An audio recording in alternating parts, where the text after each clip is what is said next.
Yes, it is indeed time for Lights Out episode 84. And before we even do anything, a very happy Thanksgiving to all of our loyal listeners out there. One thing we here at Lights Out are thankful for is you guys, the viewers, of course. Obviously, you'll notice Light is not here for today. A little under the weather. We're not thankful for him. Well, that's not true at all. We're very thankful for Light. We need Light. I would have been more thankful if he won. Fair, but he's a little under the weather, so he wasn't able to make it today. Obviously, travel from east to west can be kind of rough around a lot of people. Even you can probably hear it. My throat's a little hoarse right now. Cosmos is a little under the weather, so we're still just kind of pumping up and bringing you guys an episode we hope you will enjoy. But with that said, Cosmos, I know you said you watched all of day 2 of LACS. That's correct, right? That is correct. Before we dive into day 2, we've got to address something that happened in day 1, okay? Because as the title or the text on the thumb will say, Light finally beat Spargo, okay? Finally beat him again. It's been a long time. However, it was not an easy path to get to that point. What are you talking about, Phil? What could you mean? Well, let me direct your attention to what is on the screen right now, okay? Is it on the screen? It is on the screen. Now, watch the ending of what I call Cosmos' absolute highway robbery. Like Gluto. This is day 1, like pools or whatever you want to call it. Light mounting a crazy comeback against Gluto. Potential reverse 3-0. Then tragedy would eventually strike. Okay? You see this? You're watching this? See this? You're watching this? Look at this. Look at this. Wait for the parry of a lifetime. All right? Yeah. I'm telling you, I've never seen anything like this. Like the ending to the set, it kind of like, it did a couple of things. It impressed me and it pissed me off. Yeah. I remember what's his name, Mars, talking about it during day. What's the name? He was saying, Light and Gluto were talking about it after the set, and apparently Gluto told him that Waft is one of the things that like you don't want to parry, and that your window for punishing after is worse if you parry instead of just hard shielding it, which is like he was getting upset. I got upset at it too because it's like if you parry something that requires more skill than just shielding, Exactly. you parry something, you should have more reward, obviously. So if you get punished for parrying something, for doing something that's the more skillful option, I feel like that's basically bad game design. Man, did you just say Sakurai doesn't know what the he's doing? Honestly, sometimes he doesn't know what the fuck he's doing. I'm going to be honest with it. Like, what the fuck was he thinking when he was making Steve? So there were definitely some things from day 1 that he didn't know what the fuck he was doing. Did you see Olimar in the beginning of the game? Like, and parrying was from the beginning of the game. Not everything got changed from the beginning of the game. Rob is still the way that he is. Pikachu is still the way that he is. Parrying is still the way that it is. So there were definitely some things. Like, I know that he was making this YouTube channel showing people how to make the game. He definitely didn't show his fault in making games. I can tell you that. Oh my God. Do you believe to ensure quality control for the next Smash Bros. Game, we need to have a top player on site to do live testing at the moment? You know what's funny is that That's what I producer, they had that for this game. They had like, oh yeah, they did have like Renai Abadongo or something for what's that, Abadongo or something. Yo, what's up? He looks sick too. Are we all sick? I think we're all sick. Are we all sick? Are we all under the weather? Are we all just feeling like trash? I'm snipply. He sniffs, ma. Yeah, Snipping. we're all congested. But yeah, I'm pretty sure they had Renai 9B, and like they were, I don't know if Abadongo was, but there were some like top Japanese players that were like I remember game testers, maybe like towards the end of the game. You're right. And the game still ended up the way that it is. Not that they did like a bad job or anything, but at some point, let's keep it real. I think they decided they weren't going to compete in Ultimate, so they were like, how can we with these guys a little bit? How can we make things a little more jank? so fuck. More jank than you might expect. But I mean, either way, he was an Ice Climbers player in Brawl. he was. He did play Bayonetta in Smash 4. It's all coming together. I tweak it a little bit. But you know what? We've been playing this game for what, 6 years? Still, you pipe the dope. So, Jesus Christ. I was Right. when this game came out, I was still in my 20s. What the hell happened? Yeah, that's real. When this game came out, I was 20 exactly. I was Hey. 26. You know what's crazy? The game anniversary is actually in like 2 weeks. Maybe Sakurai should do like a special like release patch. Release, My shut bad. down the internet, I don't know shut about down the online. I don't know about shutting anything down, but Make the next game. day one was fun for sure. And even I want to shout out to Cake Assault for winning Rivals 2, AMSA for winning Melee. Show them their respect, give them their respect because it was awesome. But let me tell you something, guys. Day 2 Ultimate, that's where it started hitting. What do we even talk about first? I mean, I know I want to cover Spargo Light for sure, but Tweak Mia was a banger as well. Tweak Light was a banger as well. Like, where do we even begin? I don't know. I mean, I feel like we can start with some of the How about other Tweak? sets. How about Tweak Mia? Sure. I mean, yeah, that was a heartbreaker. Yes, This is a perfect description for what unfolded. I'll even go to the game where the heartbreak did occur. Yeah, Tweak Bia was for sure a heartbreaker, not just because he got reverse 3-0'd, but because he got reverse 3-stocked in the last game. So it's like he got reverse 3-0'd in 2 different ways, in every way possible. And that's depressing as a player.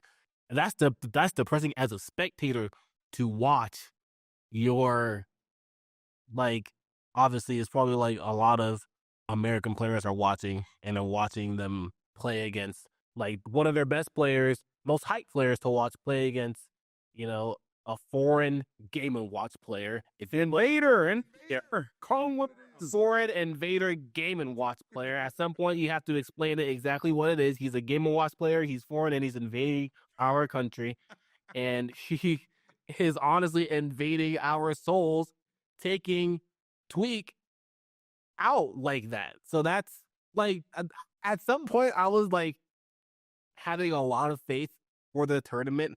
And one thing I'll say So that this tournament made Watch the Throne look a lot better, or the Throne look a lot better. you think this one did specifically? Because I thought this was like, I didn't think there was any like, there was no match that I watched. I was like, oh, this is boring, or it's gonna be a slog. Like, I think on paper it did because okay, like whenever you were watching it, like when day 2 just started, you're like, yo, we can get a really good grand finals. We can get a really good top 4. We can get like light Gluto or light Mia in top 4, and then we can have Spargo and Tweak in winners finals, and then like at some point we're gonna have like any of those players play it out in top grand finals. Yep. And then you saw Tweak get reverse 3-0'd by Mia. So you're like, damn, we could have had Tweak in winners finals, like potentially playing against Spargo, but now we're not really gonna have that. But so it's like,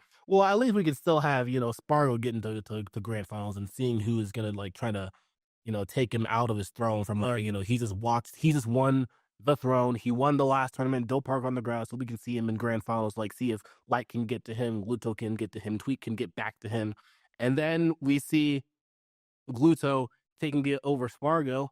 So you're like, I mean, yeah, that was a pretty good set. And then you realize that winners finals is going to be Wario against Game & Watch. And you're like, on paper, that just sounds disgusting. So you're like, yeah, we have some pretty good loser sets coming up. We got, Tweakin', Light playing. We got Spargo Shattuck playing. We have the winner of that, Spargo Light. And then you get Light and Gluto playing because obviously Spargo or Light beats Spargo. We'll get to that later. Yep. But then it's like, you get Wario and Game & Watch 3 sets in this tournament. And I Okay. feel like the grand finals of the Throne was incredible. I think it was great. Kidding? It was absolutely, absolutely. I think the top 4, the top 5, I think the top 8 of the Throne, like I'll still give Candle pass. He was doing some really good shit at the Throne. It was still Omar, but it was tight because he was like a voting beating players. Candle. But at the end of the day, like top 4 was still like very great at the Throne. There were good sets in top 4 at this tournament, but I just personally, when I saw the potential of what could have been Tweak Spargo winners finals, and then potentially Light Light versus Tweak or Spargo grand finals turned into Wario Game & Watch winners finals grand finals, was a heartbreaker to me personally. And I feel like because I felt like that, I'm pretty sure there was at least a few people in chat that also felt that way too. I feel that. I mean, that's fair. That's fair for sure. I would say that, I mean, just from me, the way I kind of, I'm weird with Smash. Like, I like characters. I like Game and Watch. I like Rob. I like Min Min. So those characters never bother me. Jesus Christ. Yeah, I know. I'm a little bit of a weirdo. Fucking commentator. I that is definitely commentator pilled for sure, because I'm not going up against those sons of guns. But I don't know. I really enjoy those characters, or I don't mind those characters, I should say. But I understand like your POV. I would say like Don't Park on the Grass last week was more egregious the way Ken was playing. Absolutely. Shout out to Ken, still generational talent, but my God, brother, my God, you know what you were doing. So this was again refreshing. A lot of, I thought, just good matches in general. Glossed over a few things. Gluto Spargo was really good for Gluto. Got a win on Spargo. This last time they faced off, it was a 3-0 in Spargo's favor. Shattuck and Spargo is actually really good too, because Spargo steals game 1 barely with Fair, and then with Cloud at the end, and is like, okay, screw it. Goes ages for the remainder of the set, gets past Shattuck. And I do know that he doesn't like Cloud versus Horan, and he honestly After Smash Factor, I don't think he does. Like when Shattuck made that crazy comeback, like I think he's kind of checked out a little bit of that matchup. I think Aegis served him pretty well.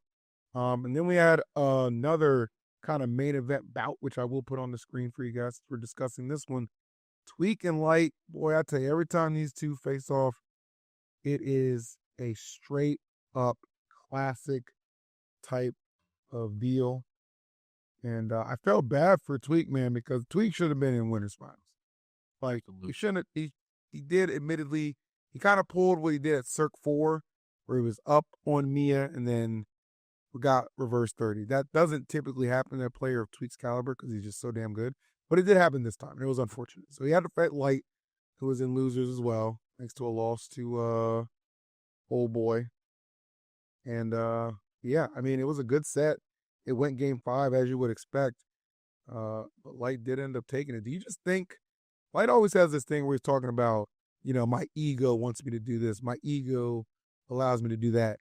Do you think like he takes it personal every time he plays Tweak? Because like he absolutely does not shy away from the fact that I despise losing to Tweak, despite being one of my good friends.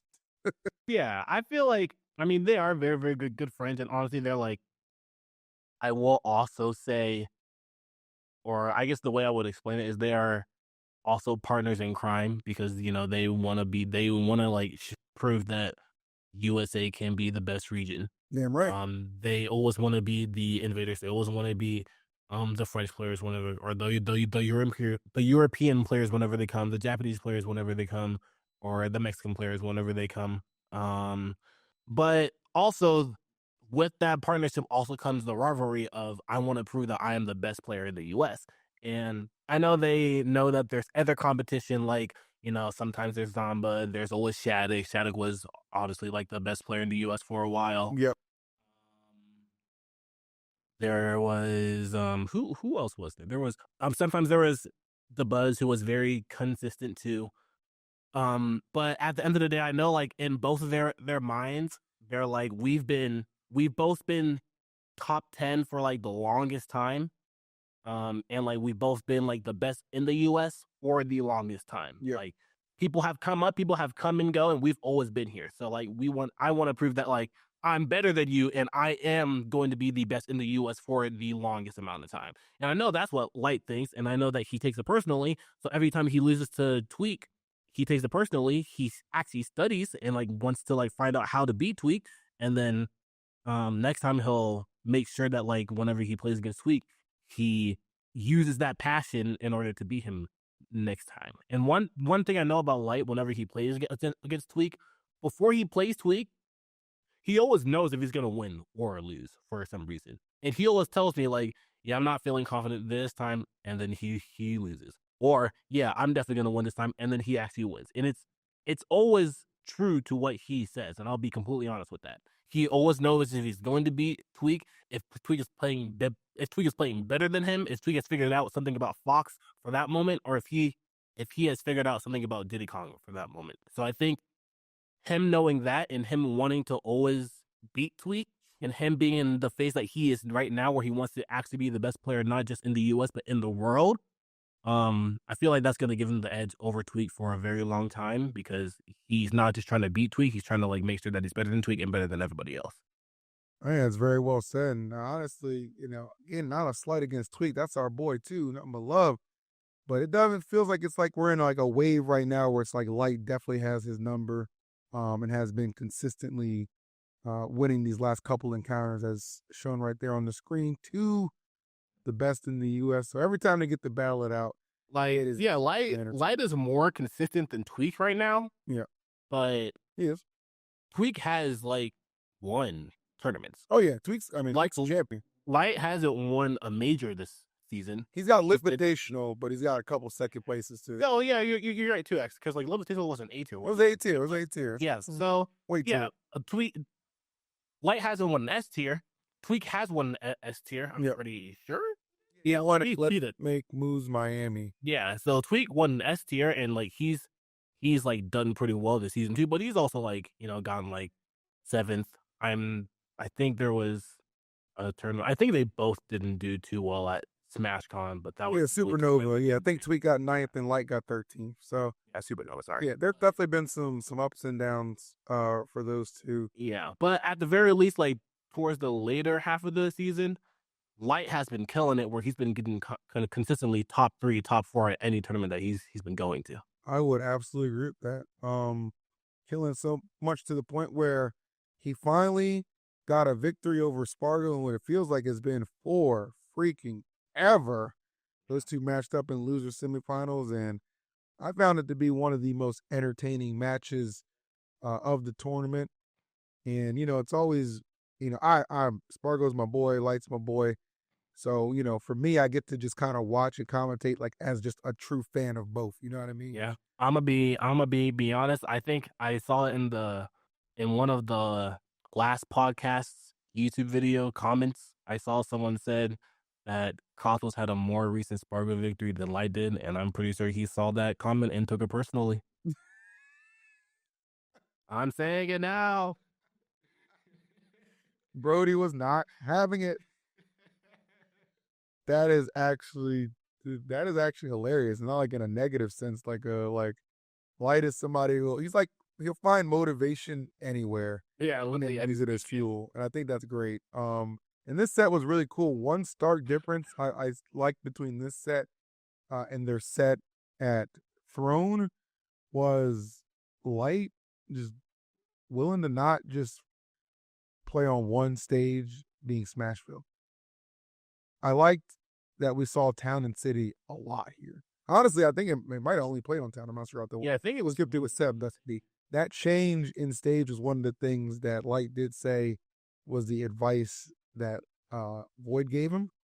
And that a question he kind of asked Spargo, like, hey man, like honestly, do you think a stage change is something I need to do? And Spargo was honest. He was like, he doesn't think he didn't think some variety would hurt. And it certainly didn't here because he actually ends up getting the W. hurt him. It did. So what'd you think about Light versus Spargito? I mean, I think it was a great set. That was one set that I only got to catch like the end of it. I caught games 3 and 4. Yeah. And especially in game 4, Light was really on it. Like you can see that he was really on it with his confirms. He was pressuring him anytime that he can. Even whenever like they were getting trades, he was still on top of him the entire time. And I feel like whenever you're playing a player like Spargo who pressures you a lot, plays very fast. They both play very fast, but Spargo like plays consistently faster. Um, I believe Spargo plays probably the most consistently. He's the most consistent, fastest player that I've ever seen play. Like Light is a very fast player. Yeah. Cole is a very fast player, but they all have their phases. I feel like Spargo plays very fast like the entire time. And even with his speed, he has very good defense in his speed because he's like taking a lot of information in like the entire time. So you have to like really pressure him to like force him to crack down and like break down, or else he'll basically make you feel too pressured. And I feel like Light was doing that very well because even whenever like they were both getting trades, he was still on top of him the entire time. Like whenever he traded and they were both in like the top left blast zone, Light was like, this is my chance to still pressure him up here. So he went for the forward air that almost killed him off the top and took the set right there. And I feel like that's something that like Spargo honestly struggles with a little bit whenever he's like in a situation where he's being pressured when he doesn't feel like he should be pressured or it doesn't expect to be pressured. Mm-hmm. That's when he starts to get a little bit nervous. And I feel like that's when that match was decided in Light's favor because I feel like after that he had basically all the momentum. So I feel like it was a very momentum based set that was in Light's favor. I like that. I think that's a really good descriptor too. And I don't know, like it's so interesting. If you, I wish that's why I wish we had Light here. But again, I understand he's sick, so no shade or anything. That's cool. But like that's one thing is like he approached this tournament so differently because he was on comms like all the way up until he had to play, right? Like he was just big chilling with like me, Void, and Mars. It was like or a combination of G Pick too.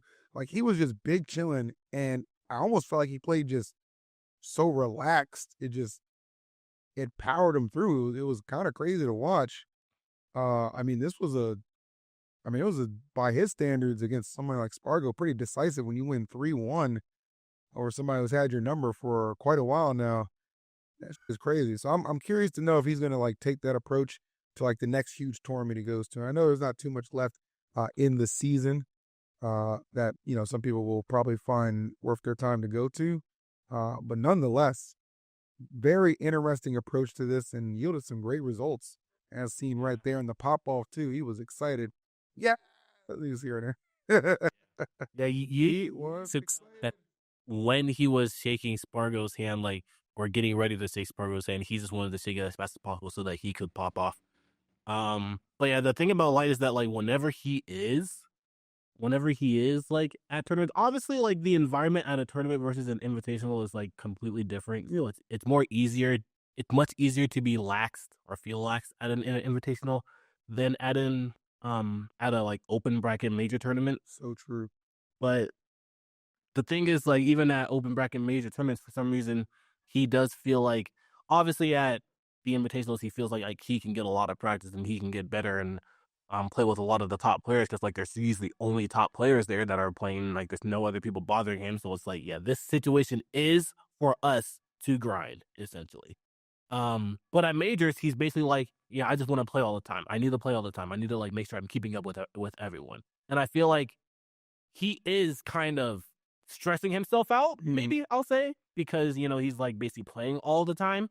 And I do feel like if he does take a similar approach to like the approach that he takes at invitationals, he definitely can just, because at open bracket tournaments, you can just, sit in the crowd, chill, hang out with friends and talk about the matches and just like you're not like, on comms, but you're still like chilling with friends, basically doing commentary about the matches. That's what a lot of people do. So I feel like he could take that approach. Yeah, exactly. Like breathe, just like relax, not play basically 24/7. And just, take that approach that you kind of have at the invitational, but at an open bracket tournament. Obviously, you're gonna still have people coming up to you, asking you for pictures, asking you to play. You just have to basically like set your boundaries, say no sometimes, and just, say like, for this amount of time, I'm just gonna relax until I have to play because playing all the time, especially at open bracket tournaments, definitely will wear you down. Yeah, 100% will wear you down. And the cold hard truth about it too is, guys, like no matter how well you play, sometimes it doesn't matter. Our one last light feature, Game 5 losers finals at LACS.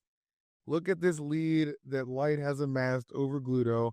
I mean, he is absolutely body bagging this French gym, right? I like you, Gluto, by the way.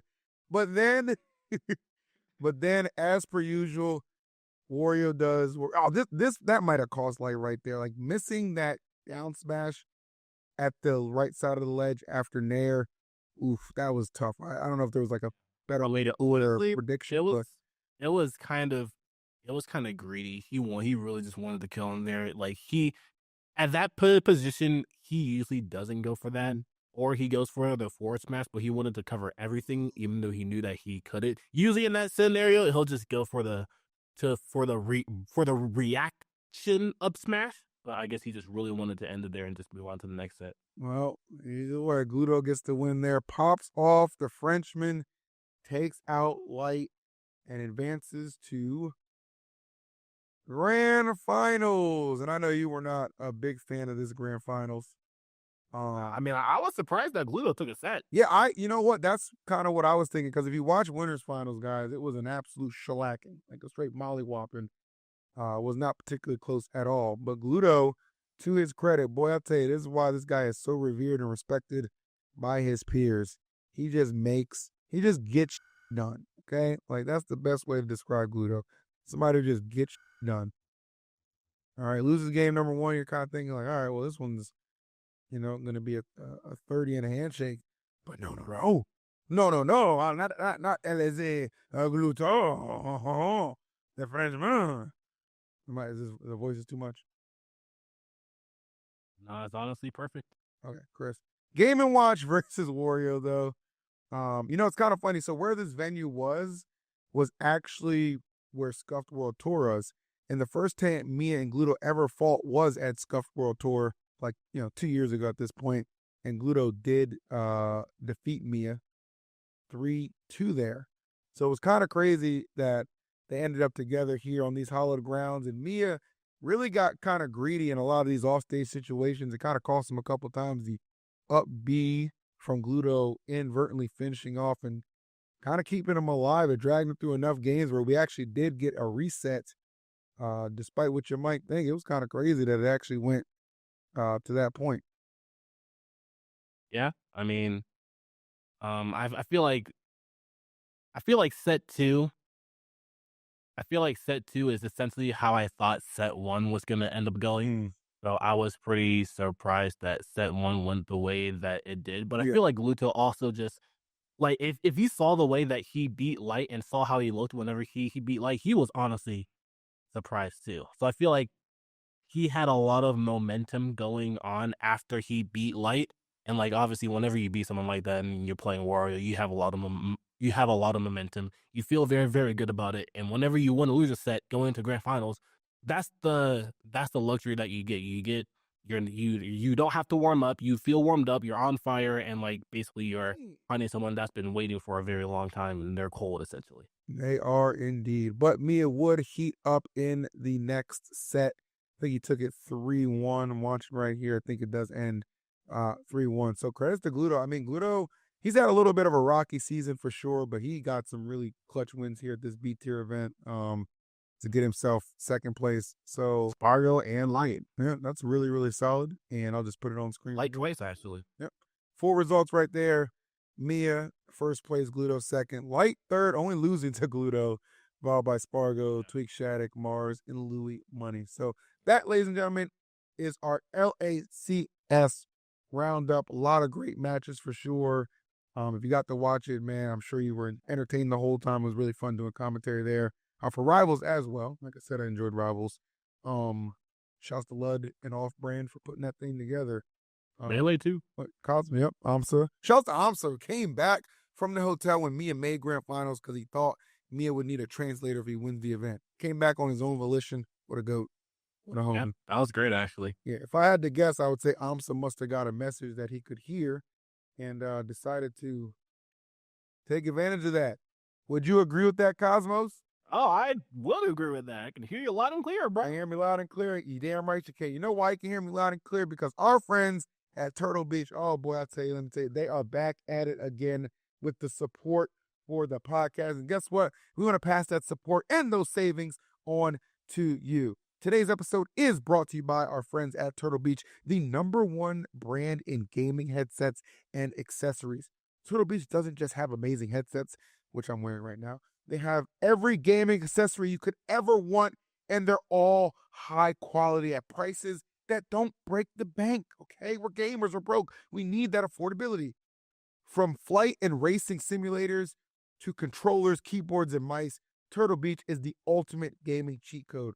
So get the ultimate immersive gaming experience with Turtle Beach today, because for a limited time only, head over to turtlebeach.com and use code LIGHTSOUT for 10% off your entire order. Not just an item, guys, your entire order. You can go nuts right there with that 10% discount. That's 10% off your order at turtlebeach.com with promo code LIGHTSOUT. Don't need to thank us later. Just enjoy the gaming. Yeah. 10% off your entire order. It's Crazy. crazy. Nerve of these people to just give out such good deals. But I tell you what, we appreciate it, and we appreciate the support of the podcast. And speaking of the podcast, we kind of made some jokes last week, you might recall, about Big Boss and him going to Tartarus to compete. Well, it's only appropriate that exactly. It's only appropriate we show the results of that tournament. He went over there and won that thing. Like, where does he go with that? where? Boy, question. Exactly, bro. Where? Both of him in Iceland or something, bro. I'm saying the Big Boss World Tour, boy. This guy just finds a way. Chad gets second place there, followed by King and Jaka in the top 4. But this guy is hilarious, bro. Like, it really is a point now where I'll just go to, I think I'm just going to start going to random Start GG tournaments and seeing if I can find where Big Boss next adventure is going to land him, and just see if he just goes to a random ass continent and just decides, or country, and just decides to just dominate. This guy's hilarious to me. I'm definitely gonna DM him, bro, because I how he's doing this. I need to figure out how he's getting all this information, how people are constantly flying him. How is he flying to Austria, bro? I need this information. And I still think it's really funny that it was Chag at first during the Smash World Tour times, where he was the world traveler. Yep. And now they're basically partnered up, and they're like, let's take on the world. Let's take on the world, bro. That's the teamwork and camaraderie. They're getting the job done, and I like it. But I think, it's great because they're also bringing exposure to all these tournaments that, usually wouldn't get the light. Yeah, honestly, would I know anything about Tartarus besides like mythology and fairy tale? No. But because Big Boss went to the event, I'm aware that this is now potentially a thing to keep an eye out for. Big Boss. Yeah. Doing more to promote the brands than Kawhi Leonard does for the Clippers. You're a bum, Kawhi. I just had to get that straight out there. Sorry, Paul. But while LACS was happening, there is one more tournament I do want to yap about and rap about because it was pretty sick. Japan has consistently shown us that anybody can win if you got a dream, bro. If you got a dream and talent, you can get it done. Raru took down this tournament, bro. Took it down over the likes of people like Yoshidora, Doramigi, Akola, Hurt. Like, just crazy to see this. I actually did a kind of a watching of this on my stream yesterday on Twitch because I was so curious how a lot of these matches unfolded, and I was very entertained for that stream. Getting to watch that back was really good. My boy Snow gets 9th. One of the crazier placings here was Asimo, who was like a top 4 seed, got 17th at this tournament, losing to Alice, who made a hell of a run and got top 8. Shouts to Alice, big Roy fan, so always nice to see. And then Navy, another Luigi player out there, so lost to a Luigi not named Raru. And then Aka Kikusu also got 17th. So there were some names that definitely... You said it right, guys. I got pretty close there. That definitely fell short. Tama P got 7. I'd call him Tama Fraud. I'm still questioning that top 10 ranking, but nonetheless, does get 7th place. I don't know. Like, watching this back, it was on like 2 different streams, so it's hard to have like a cognitive recap to show you guys on screen, but I will at least put up the grand finals while we talk about it. This was a cool event. I know you're a big like Japan fan, Cosmos. Did you get a chance to watch any Ultcore? And even if you didn't, are you surprised at some of these results? I mean, obviously, I'm surprised that Okola got fourth, right? He got fourth. Who did he lose to? Because I know he lost to Yoshidora. Who was Yeah, the person? he lost to Yoshidora, and he also lost to Dora Migi. Oh, Yeah. I guess that's not surprising. I feel like those are. I mean, Yoshidora, like he goes back and forth with Okola, at least in games. Well, I mean, the last two times, I think hasn't Nicola beat him? They beat him at Supernova, and then he just beat him here. Like I feel like Yoshidora kind of got his. I don't want to say number, but definitely won the last two exchanges from my record. But I could be missing a tournament. There's so many damn super majors and super majors in Japan. It's easy to miss something. Yeah, I'm pretty sure one of the last times. I mean, that's very true. Actually, like they have a tournament. They spawn a tournament every other day, honestly. Yeah. But I feel like one of the last times they played, Yoshidora actually won. Okay. And at the very least, whenever they play, like it's always a very close set. It's always like game 5 or something. So it always seems like it can go either way. Okola usually does pull it out in the end. But to see that, like obviously Yoshidora has taken a set at some point, he can take sets from him. So I'm not surprised that he ended up winning. Dora Migi, that's not surprising to me because that matchup seems like it's really annoying for Steve to really do anything. It's Steve is a overall slow character outside of Minecart, so the most you can do is build a wall that Min can break from across the stage, so it doesn't really do anything. And then you probably get escorted pretty easily from Min. So that's not surprising either. And obviously, Dormigi is a very, very good player. He's very young, and I feel like he's getting better the more he grows up too. So Yeah, Dora Migi is kind of becoming what I want Snow to be. You know what I mean? Like, because I love Mario, and I just think Snow's awesome. He plays Aegis too, big Aegis fan as well. But Norimigi, I think, had like a really lackluster tournament like a couple weeks ago, and then comes back and gets second here, forced the grand finals reset against Rara as well, despite losing the first two games in the opener of grand finals. Told you guys I watched this tournament. So it was super sick to watch. It was kind of a shellacking in the second set for sure. I think Rara wins 3-1. But it was good. I mean, again, you look at these results. And it's, Akola definitely not in contention for rank 1 this season. Just not active enough, not having the wins we're accustomed to seeing. I wonder what rank he'll be. He'll probably still be top 5. I think he'll be top 5 for sure. I'm not worried about that. Brought out the Pirate Mithra at this event too, which I thought was pretty neat to watch. And then my boy Hurt, oh my god, poor Hurt. Akola honestly should have been in 5th, but I saw the end of that set. that Akola magic, bro. Poor Hurt. Couldn't clutch it out when he needed to, bro. Steve. That's payback for what he had to do to Leo that one tournament. Nah, low key, yeah, that up tilt there made no sense. Bro, exactly. Made no sense on Hollow Bastion. I'm still not over that, but it is what it is. Jokibu got pretty close here with Falcon, ninth place. That was nice to see. Masha had a good placing as well, the Wolf player. I don't know. This was just a really cool tournament. Like I said, I went back and watched a lot of sets on my Twitch stream yesterday, and there was a lot of good matches here. So I know there's another Japanese tournament coming up this weekend. I believe it's Sumibato. I think a lot of good players will be there too. I don't think any Mia or Cola. So that does leave the door open a little bit for some other people. But shout out to Japan, man. I mean, they got people, it's not just a Cola and Mia winning. We've seen Asimo win big tournaments. We've seen now Raru win big tournaments. So they can definitely. Or Migi get close. Yeah, or Migi get close. They can definitely string together some results you might not expect. But yeah, I mean, it was just overall just a really chill, cool weekend for Smash, which we love to see going into the holidays again. Not too many things left. You got Coinbox, IRL, which will be interesting to watch. I've got some actual fun plans for watching that. Maybe try and do see if I can complete a jigsaw puzzle before the top 8 finishes. You look at friggin' Steve's and Sonic and Rap, Sonics and Rap in there. That'll be fun. And then Flat fight. Plat fight is something that may or may not hit. Right now, I'm gonna keep it stacked, look like a flop for Ultimate. But it could change. You never know who's in those DMs fixing that together. Wouldn't mind seeing another big event for Ultimate pop off. So if you guys are interested in maybe getting some up to a decent ranking to maybe just secure a couple extra Lumi rank points for the season ender, Plat fight might not be a bad choice. I don't know. I don't think Spargo's going to anything outside of Mexico for the rest of the season. He did tweet that he don't know why he has these bad, or by his standard, bad performances at B tier events. But he's just gonna be chilling in Mexico. Do a couple. Yeah, we went to Coinbox IRL though. He was in it. He was invited to it. He used the infographic. Right, but his tweet implied to me he literally said he's only going to do some regionals in Mexico and he's just chilling. And he was like, I hope that's enough.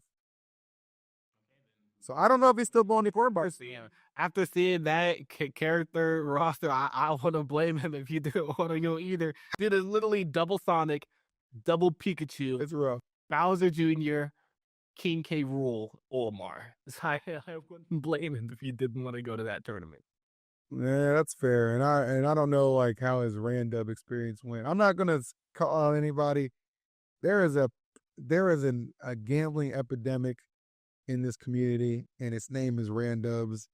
And I'm not gonna say who, but seeing somebody lose like $700 in the span of 2 hours in Randubs, I was just shaking my head. Just, well, it happened at LACS. Yeah, I was like, oh my god. I was like, when? Because at one point it was like, all right, we're even. Do we stop here?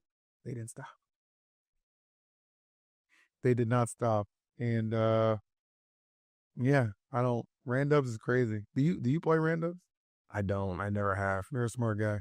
Never have. Never will. You're a smart guy. Randubs is a pandemic and a plight on this community. But I will say this: I am interested in perhaps having a tournament where I set up a stream. We got somebody as an observer, keeping track of the who's plus, who's minus, and you can Randubs your heart out for hours, and I'll farm it for content. But you're either gonna make money or lose money, but I'll guaranteed make money, and I like the sound of that. Just like I liked this episode. Guys, we know it was a shorter one. We know it was without light. Holidays are right around the corner for Thanksgiving. We're a little under the weather, but we did want to at least get you something now, get you a nice little recap of some of the events that took place over the weekend. So, as per usual, we hope you did enjoy this episode. Cosmos, my friend, love you, and I hope you have a wonderful Thanksgiving, bro, out there in Mexico. You too, bro. We actually celebrated Thanksgiving early, so you know what? We already did that. What? Because not everyone's going to be here for Thanksgiving. Some people are going to go back to the States. Oh, that's called Friendsgiving, you, Jim. All right, well, that's so if Thanksgiving, we're getting here. They will celebrate Thanksgiving here. Oh, okay. Well, you know what? Teach them something. Put a slice of cornbread in a taco. Get that mac and cheese. Mac and cheese, man. All right, chat. That'll do it for us. Like, comment, subscribe. You know the vibes, and adios. Sayonara.